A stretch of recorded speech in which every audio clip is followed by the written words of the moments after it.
oración para iniciar nuestra clase. Padre nuestro que estás en los cielos, nosotros, oh Señor, queremos alabarte y exaltarte, porque tú eres un Dios bueno y misericordioso, que eres amplio en perdonar y que a pesar de nuestro pecado, no solo permites que nosotros estemos en tu presencia adorándote, sino que nos invitas como personas creadas por ti, salvadas por ti como iglesia, a acercarnos ante tu trono de gracia para rendir nuestra adoración más sincera. Pero, oh Señor, queremos antes de cantar nuestras alabanzas y elevar nuestros himnos, queremos acercarnos ante tu palabra para que tú vengas y nos enseñes. Señor, nosotros queremos ser conformados de acuerdo a tu palabra.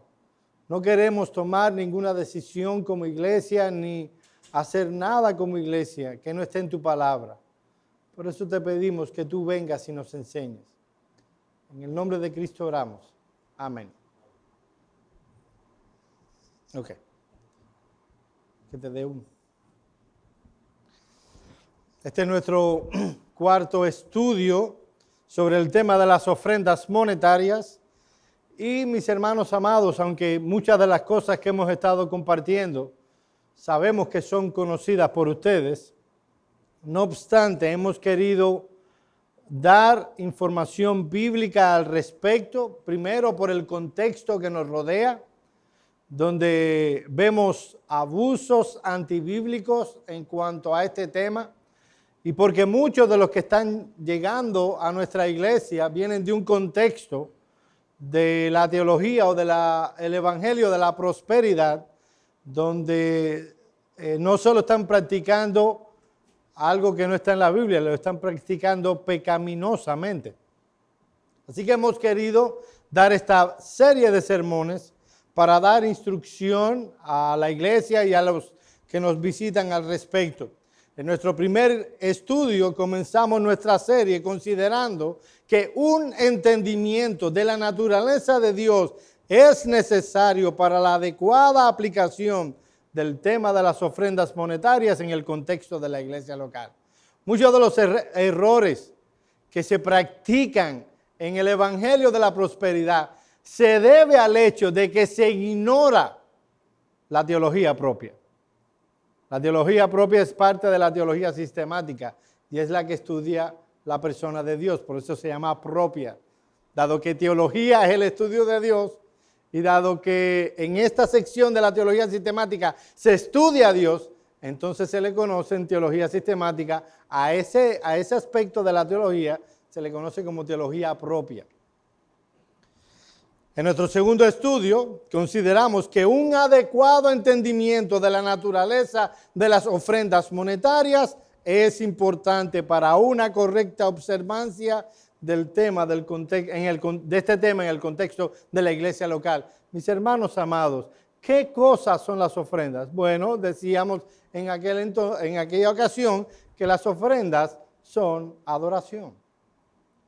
En el domingo pasado estudiamos que debemos dar nuestras ofrendas monetarias con un espíritu correcto, un espíritu de entrega al Señor, con un espíritu humilde, con un espíritu sacrificial. En la mañana de hoy queremos comenzar a considerar el tema de la cantidad que debe ser dada cuando ofrendamos en el contexto de la iglesia local. Y para muchos esto es lo más importante, para mí no es lo más importante.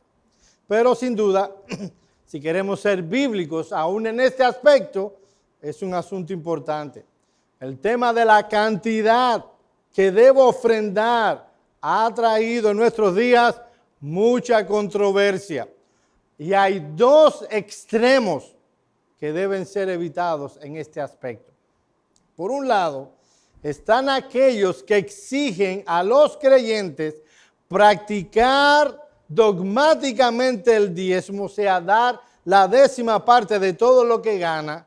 Y no solo eso, si tan solo fuera eso, sino que los proponentes de esta postura quisieran implementar todo el andamiaje de la ley ceremonial en el contexto de la iglesia local.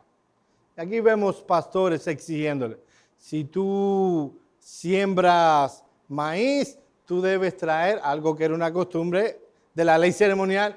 Tú tienes la obligación de traer la 10ª parte de tu maíz a la iglesia. Y así etcétera, etcétera. Se exigen las primicias y todo lo que tiene que ver con la ley ceremonial. Esa es una postura. Tú lo ves, tú tienes que dar la primicia y a veces se ignora bastante lo que esto significa. Del otro lado, están aquellos que enseñan que las ofrendas monetarias tienen un carácter voluntario y personal. O sea, un creyente da ofrenda si quiere y si no quiere, no da. Él puede usar su dinero como lo desea. Cuando ven los principios que enseñan las Escrituras acerca de las ofrendas o el dar dinero a la obra del Señor, estas personas aplican los principios de la siguiente manera. Ellos apartan algo de lo ganado, no tiene que ser una cantidad específica, lo importante es que sea una cantidad.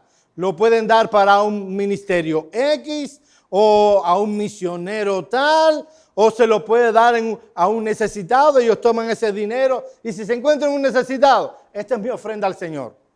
Ya, yo cumplí, se lo di al necesitado. O se lo mandé a otra iglesia necesitada. X. O a un misionero X. Porque se entiende que el dinero es de uno, a la larga. Para estos creyentes, nadie debe decirle cuánto dar ni a quién dárselo. Eso es una decisión personal. Por eso decimos que es voluntaria y es personal. Las ofrendas monetarias para estas personas son voluntarias y personales. A estas dos posturas extremas que encontramos en las sagradas, que encontramos en nuestros días, se opone la enseñanza de las Sagradas Escrituras. Aquellos que quieren presionar la conciencia de los creyentes para aplicar todas las leyes ceremoniales de la ley mosaica en cuanto a las ofrendas y el aporte monetario, tienen un problema en cuanto a la teología bíblica. Ellos se han olvidado que aunque hay unidad en la palabra de Dios, también hay continuidad y progresión. Ese es el problema de esa postura. Ellos tienen un defecto de entendimiento en cuanto a la teología bíblica. Sí hay unidad en las Escrituras, pero también hay continuidad y hay progresión. La otra postura tiene un problema eclesiástico profundo.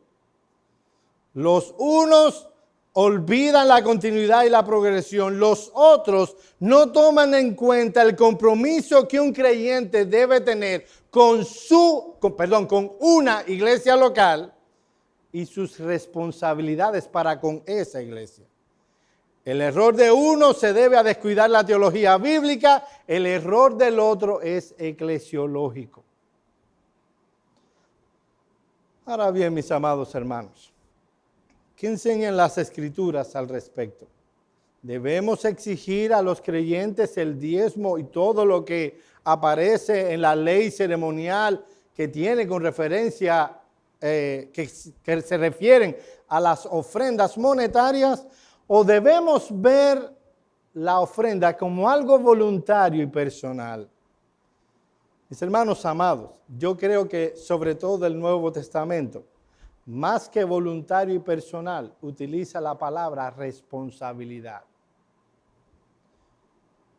Y lo que veremos en esta mañana, para luego ponerlos en perspectiva y luego hablar del otro, el domingo que viene, es que es responsabilidad de los miembros de cada iglesia local sostener monetariamente la obra del Señor. Si uno ve el Nuevo Testamento, y mis hermanos amados, cuando hablo la obra del Señor, no me refiero a que, como la postura segunda, que si quiere darle a esa iglesia su ofrenda, la ofrenda que él debe dar a su iglesia, que él debería dar a su iglesia, si él determina darla a un ministerio en Sudáfrica, él lo da. Cuando hacen eso, obviamente habría que dar una clase previa de lo que es la eclesiología y ser miembro de una iglesia local. No lo vamos a hacer para no alargar la serie. Estamos presuponiendo que ustedes entienden la necesidad de ser miembro de una iglesia local, la necesidad de que una iglesia tenga una lista de miembros y la necesidad que hay de que ese creyente no solo sea miembro de esa iglesia local, sino que esté comprometida con esa iglesia local. Porque se puede ser miembro de una iglesia local y no estar comprometido en lo absoluto. Entonces yo doy por sentado que ustedes entienden esas tres cosas. Es necesario que un creyente sea miembro de una iglesia local. Es necesario que la iglesia a la que él pertenece tenga una lista definida de miembros. Y es necesario que cada uno de los que están en esa lista estén comprometidos con esa iglesia. Déjeme hacer una aclaración. Eso no significa que si usted ve una necesidad en Sudáfrica, usted no puede ayudarlo. De hecho, a lo mejor debería hacerlo. Lo que aquí viene de nuevo un problema eclesiológico. Cuando uno entiende que uno debe ser miembro de una iglesia local, que una iglesia local debe tener una lista definida de miembros y que yo debo estar comprometido con la iglesia local, cuando yo no entiendo eso, yo lo entiendo porque hay una doctrina eclesiológica llamada la centralidad de la iglesia en los planes redentores. Yo sé que eso no se habla mucho en nuestros días, pero lo que vemos en las escrituras es la centralidad de la iglesia en los planes redentores. Así que si yo voy a hacer algo para el reino o por el reino, siempre lo haré para y por la iglesia local. Yo lo haré para una iglesia local y yo lo haré por medio de una iglesia local. Por ejemplo, si yo voy a ayudar a una iglesia X en Cuba, yo voy a hacerlo a través de una iglesia. O si yo voy a ayudar a un misionero, yo lo voy a hacer a través de una iglesia. Porque la Escritura enseña, acerca de la iglesia como algo central en los planes redentores. Porque mi ofrenda no es personal y voluntaria, siempre es corporativa y eclesiástica. Aunque yo la dé, yo la hago a través de una iglesia local. X. Y sin descuidar en lo más mínimo mis responsabilidades para con Iglesia Bautista Reformada de Miami. Así que es responsabilidad de los miembros de cada iglesia local sostener monetariamente a la iglesia donde se es miembro. Mis hermanos amados, ¿por qué se necesita recoger ofrendas? Bueno, porque cuando vamos en el Nuevo Testamento hay una serie de principios que enseñan esto. Los miembros de la iglesia tienen la responsabilidad de sostener la obra del Señor por medio de sus ofrendas monetarias. Y estoy insistiendo en la palabra responsabilidad. Yo creo que eso es lo que enseña la Biblia, más que voluntaria o personal. ¿Por qué? En primer lugar, porque la iglesia debe disponer de dinero para ayuda a los necesitados. Vayan conmigo a Hechos 6, capítulo 1, versículos 1 y 2. Hechos 6, versículos 1 y 2.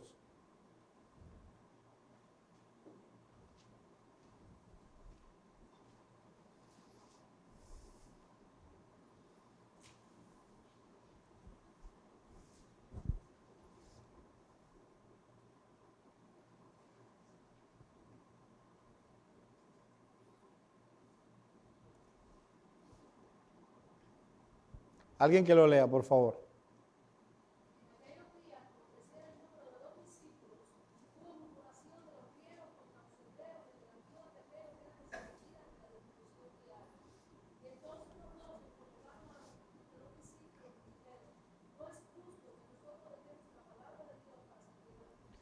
Y yo he escogido ese texto no porque se hablen de las ofrendas ahí, sino porque habla del ambiente de la iglesia en los primeros años.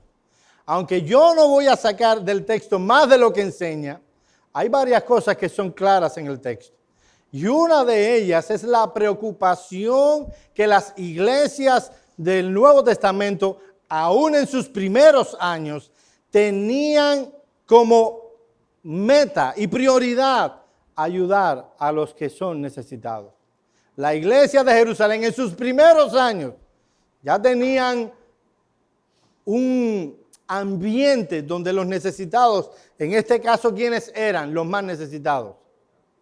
¿Quiénes eran? Las viudas. Había ayuda para estas viudas. Había algo parece bastante organizado, aunque deficiente, pero a ellas se le ayudaba no de manera personal, sino de manera corporativa. Era algo en lo que la iglesia estaba completa y totalmente involucrada. Repito, esa ayuda no era voluntaria y personal, sino que se veía como una obligación corporativa. En otras palabras, estas ayudas de beneficencias a la iglesia, a las viudas de la iglesia, no eran hechos por cristianos individuales, sino que se veía como una obra que realizaba la iglesia. Repito, mis amados hermanos, no es que usted haga obra de beneficencia.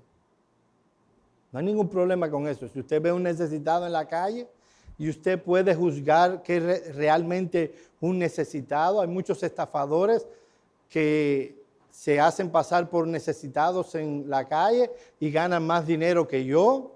Pero si usted puede juzgar que en verdad este hombre es necesitado y no que está recibiendo el pago de sus malas decisiones y obras. Porque mis hermanos, si una persona toma alcohol y se vuelve alcohólica, yo sé que este no es el tema, y empieza a recibir las consecuencias de su pecado, es muy fácil esperar que otros le saquen de eso cuando toda la responsabilidad es de esa persona. Pero eso es otro tema.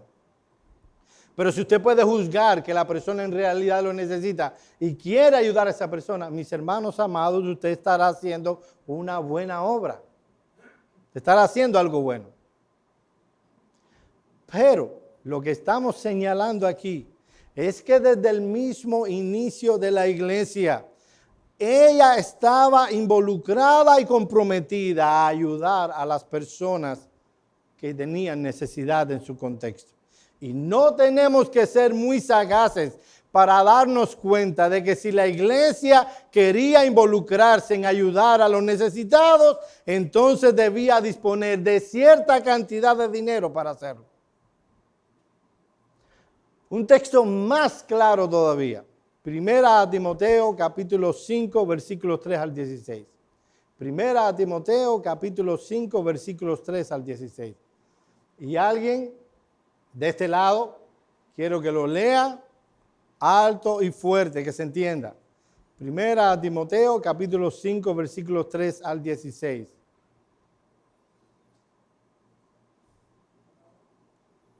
Contra las viudas que en verdad lo son. Pero si alguna viuda tiene hijos o nietos, aprendan esto primero a ser piadosos para con su propia familia y a recompensar a sus padres, porque esto es lo bueno y agradable delante de Dios. Mas la que en verdad es viuda y ha quedado sola, espera en Dios y es diligente en súplicas y oraciones, noche y día. Pero la que se entrega a los placeres viviendo está muerta. Hasta el 16. Manda también estas cosas para que sean irreprensibles, porque si alguno no provee para los suyos, y mayormente para los de su casa, ha negado la fe y es peor que un incrédulo. Sea puesta en la lista solo la viuda no menor de 60 años, que haya sido esposa de un solo marido, que tenga testimonio de buenas obras, si ha criado hijos, si ha practicado la hospitalidad, si ha lavado los pies de los santos, si ha socorrido a los afligidos, si ha practicado toda buena obra. Pero viudas más jóvenes no admitan, porque cuando impulsadas por sus deseos se rebelan contra Cristo, quieren casarse, incurriendo así en condenación por haber quebrantado su primera fe. También aprenden a ser ociosas, andando de casa en casa, y no solamente ociosas, sino también chismosas y entremetidas, hablando lo que no debieran. Quiero pues que las viudas jóvenes se casen, críen hijos, gobiernen su casa, que no den al adversario ninguna ocasión de maledicencia, porque ya algunas se han si algún creyente o alguna creyente tiene viudas, que las mantenga y no sea gravada la iglesia, a fin de que haya lo suficiente para las que en verdad son viudas. Mis hermanos, es un texto largo y hay muchas implicaciones que explicar, pero no tienen que ver con este tema en sí. Hay dos asuntos que quiero enfatizar en el hecho. Había una lista de viudas que las que estuvieran en ella debían pasar dos cosas. Debían servir a la iglesia y la iglesia debía sostenerlas por la condición en la que ellas estaban. Y por el otro lado, si alguien tenía una viuda en su familia, por ejemplo, los hijos debían sostenerla para que la iglesia, dice, no sea agravada. Ese peso no lo cargue la iglesia, sino que lo cargue la familia. En este texto se nos muestra que en la iglesia en Éfeso, por indicación del apóstol Pablo, había una lista de beneficencia. En esa lista nuevamente debían estar las viudas. En el tiempo del apóstol Pablo, las viudas, y si además eran mayores, estaban en una posición muy vulnerable, muy vulnerable. Las ancianas viudas estaban inmersas en una grave problemática que solo se podía resolver por medio de la acción benéfica. De ahí que se hiciera una lista para que la iglesia, como una entidad corporativa, se involucrara en la ayuda. La iglesia, mis amados hermanos, tiene la obligación de ayudar a los pobres y, de acuerdo a este y a otros textos, la obligación de mantener a las viudas que estén en este caso de necesidad.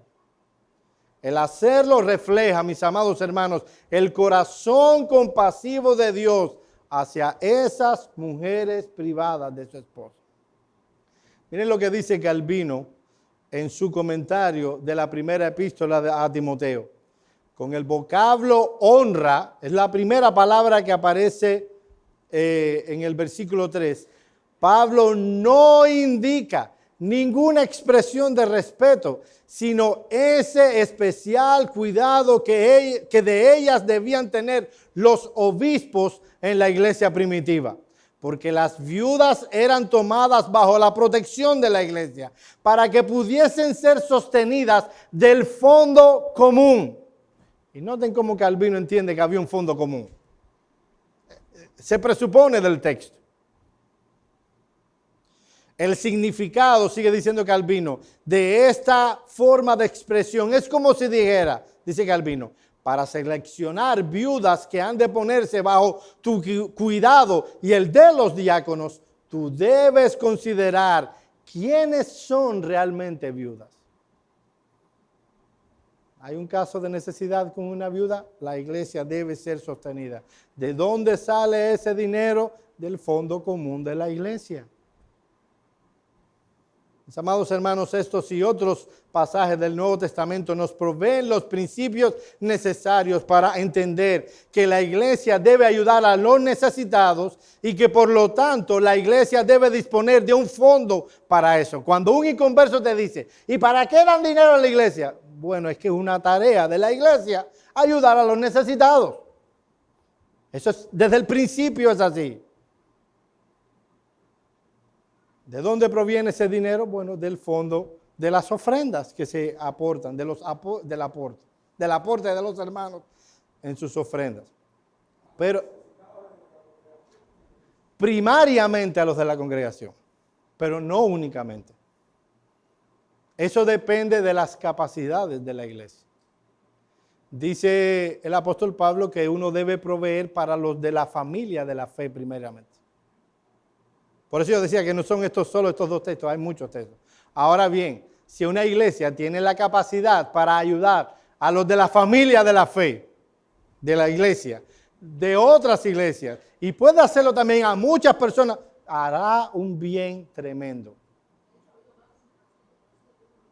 Exacto. De hecho, nosotros hemos ayudado a personas que no son miembros, hemos ayudado a personas, obviamente de la iglesia, personas que no son miembros de la iglesia, aunque son creyentes, y aún hemos ayudado a personas que no son creyentes.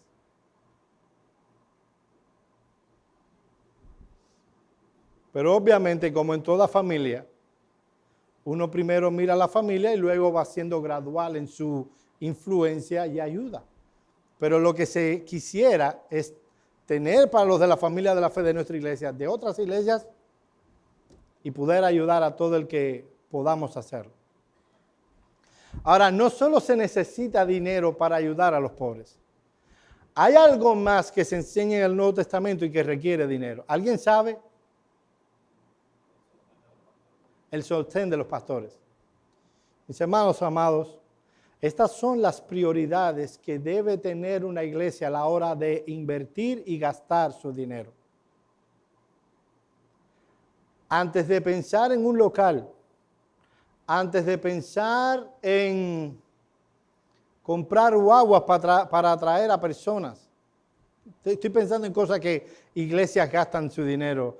Antes de pensar en tener un excelente equipo de audio con muchas luces, lo cual cuesta dinero, una iglesia debería pensar en su presupuesto, en la ayuda a los necesitados y en el sostenimiento de aquellos que predican el Evangelio. Miren la enseñanza de Jesús. Alguien que busque Mateo capítulo 10, versículos 9 y 10. Y en lo que lo buscan, nosotros podemos notar que cuando llegamos al Nuevo Testamento, vemos un interés marcado de Dios porque sus ministros sean remunerados. Y aclaro para la grabación que yo esté enseñando esto, no estoy defendiendo nada que me estén dando a mí. No devengo un salario, por la gracia de Dios, es para la grabación, para que si alguien ponga, sí, claro, estás defendiendo que te paguen. No estoy defendiendo nada en lo absoluto. Estoy defendiendo lo que enseña la Biblia. Desde las primeras misiones de predicación que el Señor Jesús envió, nosotros vemos a Jesús enseñando de que el obrero es digno de su salario. Y obviamente está hablando del obrero como el que predica. O de que el obrero es digno de su alimento. ¿Quién tiene Mateo 10, 9 al 10?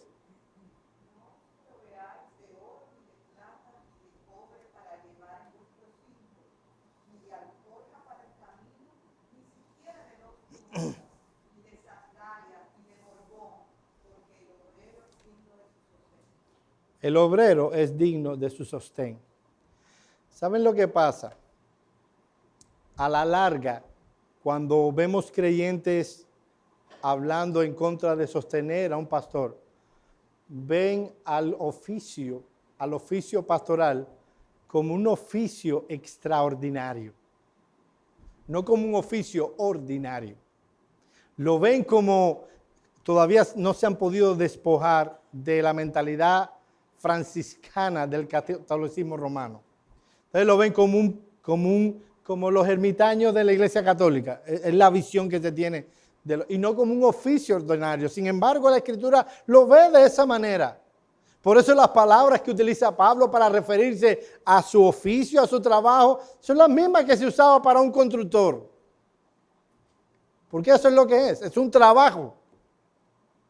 Es el trabajo más deleitoso que se puede hacer sobre la tierra. Predicar el Evangelio. No hay otro mayor que eso. Cuando Martin Lloyd-Jones estaba debatiéndose si dedicarse a la medicina o a predicar el Evangelio, los reyes de Inglaterra, o la reina creo, lo llama a ser su doctor. ¡Wow! ¡Qué privilegio! Pero él se estaba debatiendo y va a ver a su papá. Papá, ¿qué hago? ¿Me dedico a la medicina? ¿Tú sabes lo que es ser doctor del rey? ¿O de predicar el Evangelio? El papá de Martin Lloyd-Jones le dijo, mi hijo, si Dios te ha llamado a predicar el Evangelio, no te rebajes a ser doctor del rey. No, yo no veo, yo sé que me toca de cerca. No hay labor para mí en este mundo más importante que predicar el Evangelio. Un doctor podrá curar tu cuerpo, pero un día enfermarás y morirás. Un abogado te puede librar de la cárcel física, Pero a menos que encuentres al Salvador de tu alma, vivirás en esclavitud por siempre y en la vida que viene el infierno. Pero cuando Dios usa a un predicador para salvar a las almas, eso no tiene precio. Eso no tiene precio. Y lo que Jesús le está diciendo, mira, vas a predicar el evangelio, no lleves nada. Las personas a las que tú les prediques deben encargarse de tal cosa, porque el obrero es digno de su sustento. ¿Qué versión es esa? De las Américas. La versión Reina Valera, me encantó cómo lo traduce las Américas. Dice que el obrero es digno de su alimento. Aquellos que se beneficiarían de su labor espiritual debían ocuparse de su del sostén material de aquel que le enseña. Ese es el principio que se establece aquí y que vamos a encontrar una y otra vez en el Nuevo Testamento. Primero a los Corintios 9, 3 al 14. Mis hermanos amados, estaré enfatizando en este punto no porque en esta iglesia haya ningún problema al respecto, sino porque tristemente cada vez se elevan más voces más altas en contra de este principio de las Escrituras. Yo quiero que ustedes tengan los elementos necesarios para defenderse bíblicamente. Primero a los Corintios 9, 3 al 14.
Ahí está. Yo creo que más claro no se puede ser. En la iglesia de Corinto, Pablo se dio el derecho para ser sostenido económicamente por una razón particular que había en aquella iglesia. No tenía que ver con un asunto económico, tenía que ver con un asunto espiritual. Pero Pablo dejó claramente establecido que eso seguía siendo un derecho para él y para todos los ministros del nuevo pacto. Alguien que lea el versículo 14.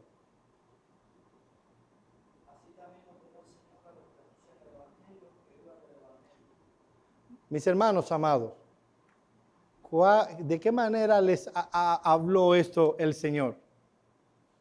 ¿En forma de qué? De un mandamiento. No es un asunto opcional, es un mandamiento. Él ordenó tal cosa. Y cuando un pastor elige no tener remuneración de esa iglesia, debe ser por un asunto espiritual deficiente de esa iglesia, como en el caso de la iglesia en Corinto. Miren los versículos 3 al 6 de nuevo. Contra los que me acusan, esta es mi defensa. ¿Acaso no tenemos derecho de no comer y beber? ¿No tenemos derecho de traer con nosotros una hermana por mujer, como también los apóstoles del Señor y los hermanos del Señor y Cefas? Un paréntesis, Cefas, ¿quién era Cefas? Pedro. Pedro no era soltero, era casado. Bueno, ya Jesús sana a su suegra y uno no anda buscándose suegras de gratis. Y aquí se establece que Pablo decía que era casado. Así que cuando la iglesia exige de sus sacerdotes que no se casen, no solo están haciendo algo que no es bíblico, están yendo contra las Escrituras. Hay una palabra que se traduce, que se repite en esos 3 versículos. ¿Cuál es la palabra? Derecho. Es la palabra que se repite. Derecho. En cuanto al derecho que tenía de ser sostenido materialmente por la iglesia de Corinto, el apóstol hace 3 preguntas retóricas que requieren una respuesta afirmativa. ¿Cuál fue la primera pregunta? ¿Cómo? No tenemos derecho de comer y de beber, y es obvio que está diciéndolo a costa del servicio de la iglesia. Obviamente todo el mundo debe comer y de beber, pero él está hablando, yo no tengo derecho a comer y a beber a costa de la iglesia. La respuesta que espera, por supuesto, es un rotundo sí. Pablo está hablando aquí de comer y de beber a costa de la iglesia. Dice Hosh acerca de este texto. El derecho de que se trata es el que se trata a continuación, es el derecho de abstenerse de trabajar, y pone él entre comillas, secularmente, y ser sostenido por la iglesia. ¿Cuál es la segunda pregunta? Esa es la segunda pregunta. O sea, no solo él debía ser sostenido, él tenía derecho de formar una familia y que fuera sostenido él y su familia.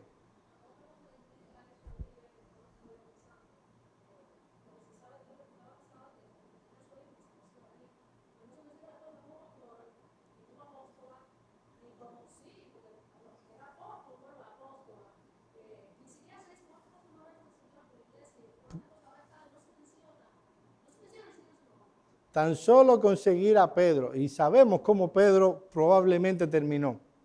Ya era mucho, aunque no dirigiera a mujeres ni discipulara a nadie. Servir a ese hombre era un sacrificio tremendo, por los sacrificios que este hombre en sí mismo tuvo que sufrir. Pero buen punto, es un paréntesis, para los que buscan poner apóstolas y pastoras en... Los apóstoles no tenían un ministerio estacionario. De ahí que Pablo habla de traerla, o sea, a donde quiera que él predicaba, llevarla consigo a una esposa por mujer. Aunque él era soltero en este contexto, se dice que probablemente fue en algún momento casado y quedó viudo. ¿Por qué? Porque se presupone que fue miembro del Sanedrín. Una persona no podía ser miembro del Sanedrín siendo soltero. Entonces, si era miembro del Sanedrín, tuvo que ser casado. Ahora, yo no me voy a dejar morir por eso. Si viene con una pistola, ¿tú crees que Pablo fue casado? No es un asunto de fe que me voy a arriesgar. Pero el punto que está estableciendo en el texto es que no solo él tenía del derecho de ser sostenido por la iglesia como un individuo soltero, sino que si estaba casado, la iglesia tenía que ser responsable por tal cosa. Miren lo que dice John MacArthur al respecto, comentando este texto. Yo creo que este versículo soporta el principio de pagar a los pastores, evangelistas, misioneros lo suficiente como para que sus esposas no tengan que trabajar, de manera que ellas puedan tener más tiempo para estar con sus esposos en el ministerio. También podemos añadir, mis hermanos, que la remuneración de los ministros debe tener en cuenta la carga financiera particular de cada uno. Lo que necesita un pastor soltero no es lo mismo la carga que tiene un pastor casado, ni tampoco la que tiene un pastor con un hijo, 2, 3, 4, 5. Es el principio que está detrás de eso. ¿Cuál es la tercera pregunta?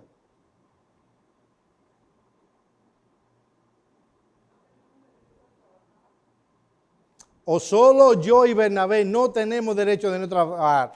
Kistemaker lo traduce de la siguiente manera: ¿no tenemos Bernabé y yo derecho de abstenernos del trabajo físico?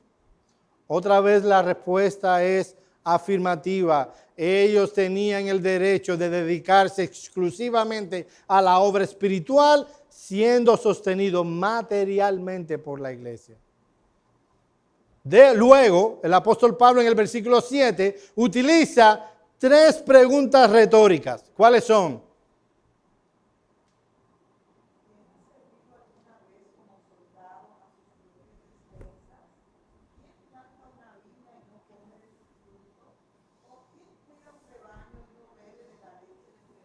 Hay 3 figuras que el apóstol plantea en esas preguntas. ¿Cuáles son las figuras? La de un soldado, la de un labrador y la de un pastor de ovejas. Vuelvo a citar a Kistemaker. El soldado recibe sus provisiones de su oficial superior, quien tiene que proveer a sus tropas de todo lo necesario, sea que venga de los depósitos del gobierno o de las naciones ocupadas. Si no lo hiciera, sus tropas se rebelarían. Ningún soldado serviría a su propia costa en un ejército. Eso sería impensable. ¿Ustedes se imaginan un soldado teniendo que, bueno, estoy de guardia de 6 de la mañana a 6 de la tarde? Hace su guardia. Luego debo buscarme un trabajo para trabajar, para gastar eso en comprarme la espada, la lanza, de tener un escudo. En nuestros días, comprarme la M4 o lo que sea que use. Eso no pasa. Si él es soldado de un ejército, el ejército le provee los recursos para que ese soldado subsista. Es lo que está el principio de aquí. Los soldados no pelean durante el día y luego trabajan como civiles durante la noche para conseguir cómo alimentar a su casa. Eso nada más que pasa en Cuba. Por cierto, yo fui soldado en Cuba obligado y si eran 7 pesos al mes lo que me pagaban. 7 pesos al mes en dólares, ¿cuánto es? No llega ni a 5 centavos. A 10, no llega a 10 centavos de dólar. Eso es lo que me pagan a mí.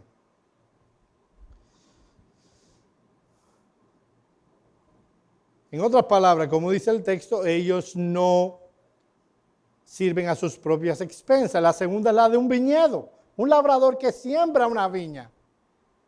¿Quién planta viña para sentarse a mirar? ¡Qué bien! ¡Qué lindas las uvitas! El apóstol Pablo dice, ¿quién planta viña y no come de su fruto? La respuesta es nadie. El agricultor se sostiene del fruto de su trabajo. ¿O quién apacenta el rebaño y no toma la leche del rebaño? La respuesta sigue siendo la misma. Nadie. Tanto el soldado como el agricultor, como el pastor de ovejas, recibe remuneración de la labor que realiza. Y entonces, mis amados hermanos, ¿por qué no debería recibirla el predicador del evangelio? ¿Por qué no? Yo sé que hay personas que dicen, no, es que eso no es trabajo. Mira, hacer un sermón lo hace cualquiera. Oír los problemas de la gente, los psicólogos lo hacen, bueno, de hecho lo hacen por dinero. Ningún psicólogo hace de psicólogo por amor al arte, como decimos nosotros. Y a veces uno ve, no, ser pastor es fácil. Como hay un dicho por ahí, póngase usted en mis zapatos. O póngase usted en los zapatos de un pastor y pruebe. Alguien que lea los versículos 8 al 11 de este.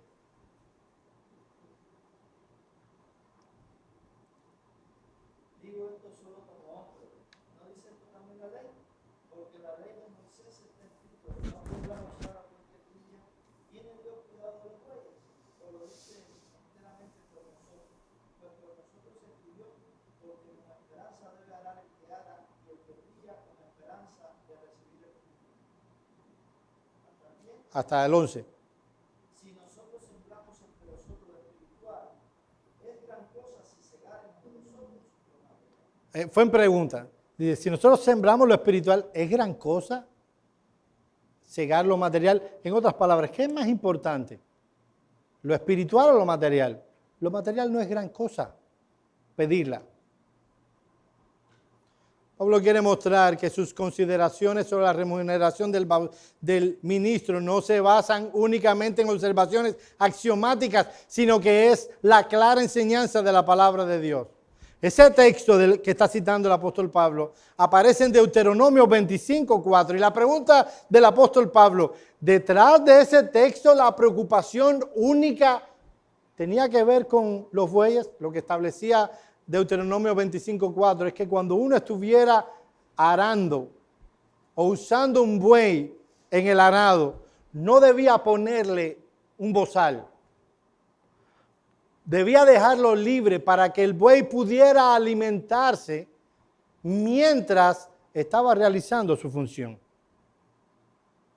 Y Pablo pregunta, ¿era la preocupación de Dios solamente los bueyes? Dice, no, eso lo dice enteramente por nosotros, completa y primariamente por nosotros.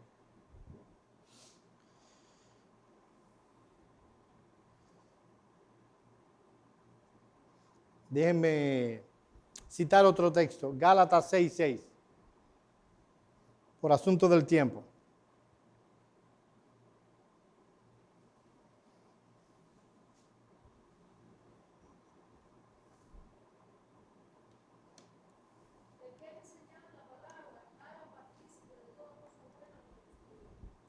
Una vez más encontramos aquí el mismo principio en cuanto a la remuneración de los ministros.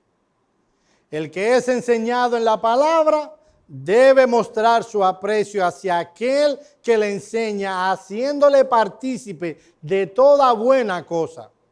Esto no se limita obviamente a asuntos materiales, también implica aprecio, estímulo, pero es indudable que también se está refiriendo a un aspecto material. Esas cosas buenas obviamente van a depender de la situación económica de la iglesia.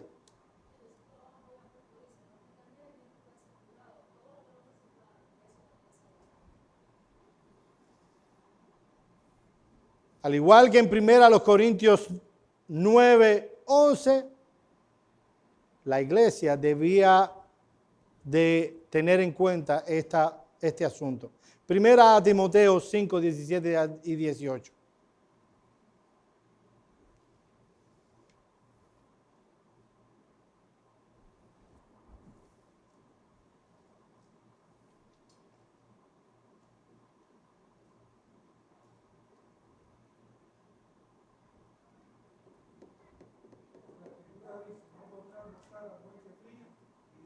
El 17 está ahí. Es.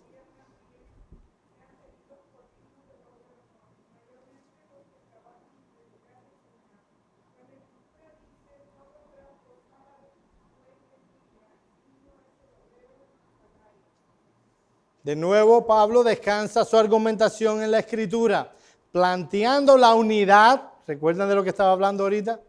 De pensamiento de ambos testamentos, el Antiguo y el Nuevo, en cuanto a la remuneración de los ministros. Está citando aquí Deuteronomio 24:5 y luego Lucas 17, citando las palabras del Señor. Los ancianos, dice Pablo, que ejerzan una buena labor deben ser doblemente honrados. Y algunos traducen esto, primero, la palabra honra viene de una palabra griega que significa honorario. De ahí viene nuestra palabra honorario. Y algunos dicen doble honorario, el doble de lo que le daban a las viudas que estaban en la lista. Recuerden que en los versículos 16, del 3 al 16, el texto previo a esto, ya lo leímos. Era la lista, las características de la lista, las características de las viudas que debían estar en la lista de beneficencia. Y ahora en el 17 está hablando de los pastores.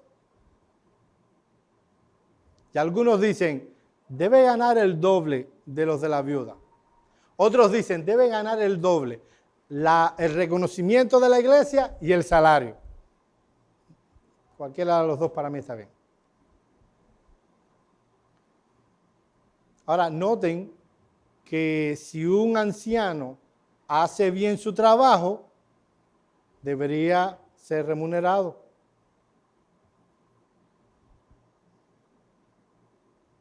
Miren lo que dice Hendrickson en su comentario.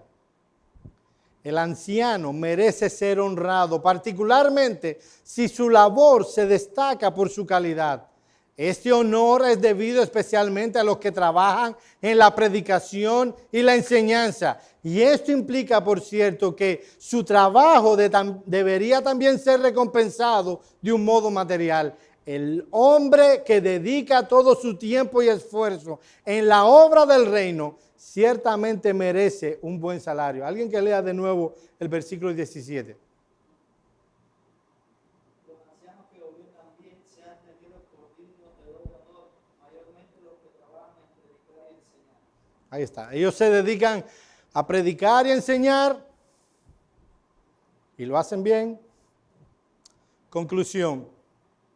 Algunos principios que se derivan de esta enseñanza. En primer lugar, mis amados hermanos, los creyentes deben tener a los pastores en alta estima. Es lo que está detrás de eso. Los creyentes deberían tener a los pastores en alta estima. Dice primero a los Tesalonicenses 5, 2 y 13, os rogamos, hermanos, que reconozcáis a los que trabajan entre vosotros y os presiden en el Señor y os amonestan, que los tengáis en mucha estima y amor por causa de su obra. Esta estima no debe limitarse a expresiones verbales de aprecio, lo cual se agradece mucho cuando se hace, pero también se debe reflejar en formas más tangibles. Mis hermanos amados, yo he estado en iglesias, no de pastor, pero yo he sido miembro de iglesias donde a los miembros les importa poco si su pastor y su familia comieron o no. No les importa. Y a pesar de que le tocó hombres fieles para pastorear. Segundo principio, el sostén material de los ministros será siempre proporcional al aprecio que el pueblo de Dios tenga por las cosas espirituales que ellos proveen. Cuando el pueblo aprecia las cosas espirituales que Dios provee a través de sus pastores, es compelido a mostrar ese aprecio a través de una provisión generosa. Tercer principio, el sostén de los ministros será proporcional a la calidad y naturaleza de su trabajo. Lo acabamos de ver. Hacen bien su trabajo y se dedican a predicar y enseñar. Ahí está. 4. La iglesia está llamada a proveer al ministro una remuneración que le permita sostener a su familia sin tener que realizar trabajos extras. Esto es lo ideal.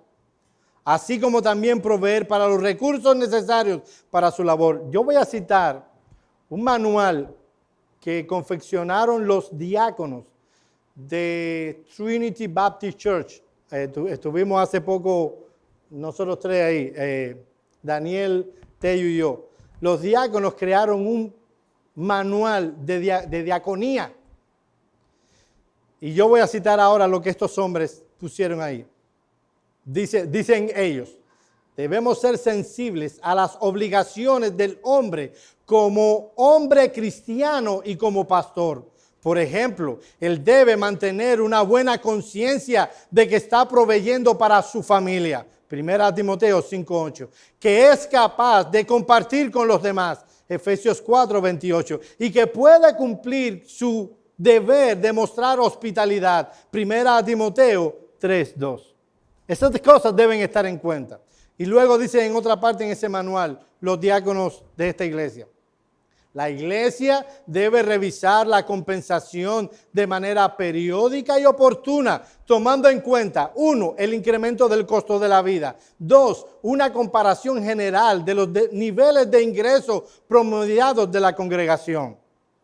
Si la iglesia prospera, eso debe verse en su pastor también. 3, una evaluación del servicio que este hombre ha rendido a la congregación. Mis hermanos amados, estos hombres A veces se ven los diáconos como la asamblea, ¿cómo se llama? La asamblea anual en un gobierno. ¿Cómo se llama aquí? El Congreso. O, no, ¿cómo se llama en otros países? El Senado, el Parlamento. Esa es la palabra que estaba buscando.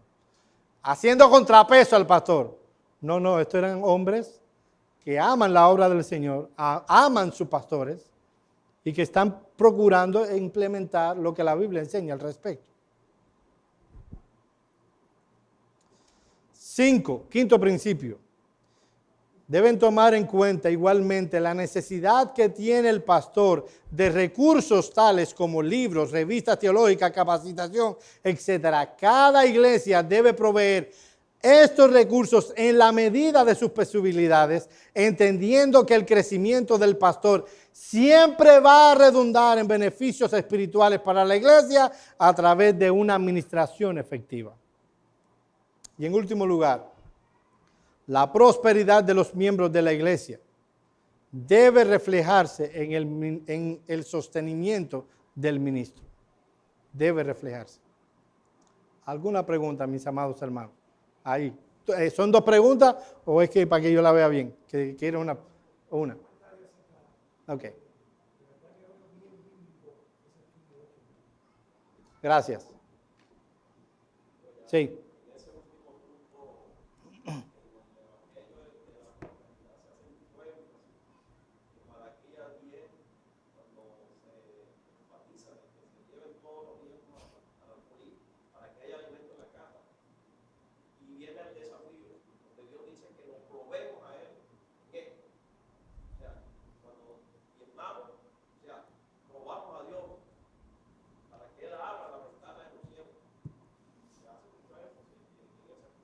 De eso, si Dios quiere, lo vamos a ver, no sé si el domingo que viene, pero lo vamos a ver pronto, textos como ese. Pero obviamente el principio detrás de eso es, ofrendar es un asunto de fe.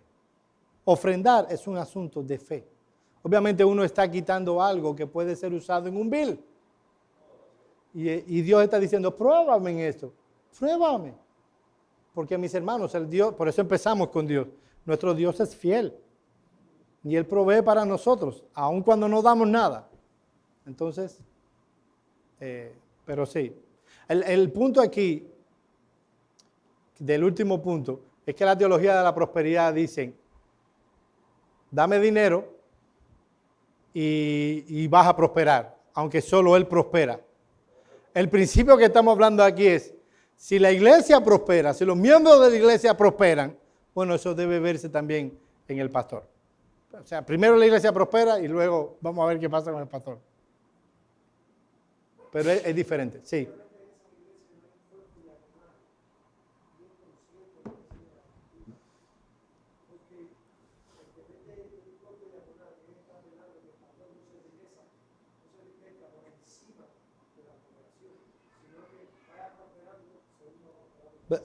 Sea bastante parejo. Sea bastante parejo. Bien, mis hermanos, vamos a tener un momento de oración para terminar nuestra clase y a las 1:30 debemos estar acá.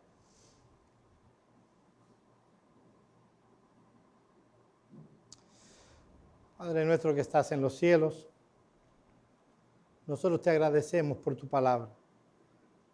Señor, nosotros queremos vivir a la luz de ella. Nosotros queremos obedecer lo que está en tu palabra. Señor, tuya es la tierra y su plenitud, el mundo y los que en él habitan. Concédenos, oh Señor, en tu gracia, el nosotros poder ver el reino tuyo creciendo y que nosotros seamos parte de eso. Mira que te lo rogamos en el nombre de Cristo. Amén.